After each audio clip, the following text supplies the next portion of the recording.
ગુજરાતના વડોદરા જિલ્લા એલસીબીએ હાઈવે પરથી 1.21 કરોડનો દારૂ ભરેલી ટ્રક સાથે બિશ્નોઈ બંધુઓની ધરપકડ કરી છે. વડોદરા શહેર અને ગ્રામ્ય પોલીસની હદમાંથી છેલ્લા ઘણા સમયથી વિપુલ માત્રામાં દારૂનો જથ્થો ઝડપાઈ રહ્યો છે.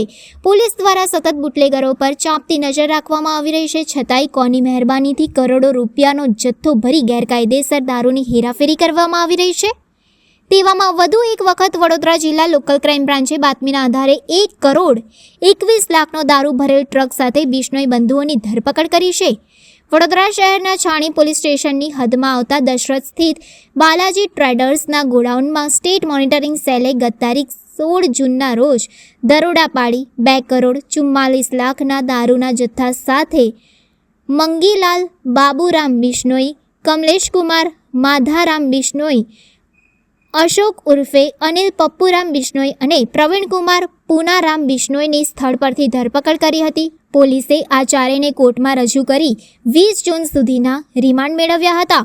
જો કે આ સમગ્ર મામલાની તપાસ વડોદરા પોલીસની ગુના નિવારણ શાખા એટલે કે પીસીબીને સોંપવામાં આવી હતી.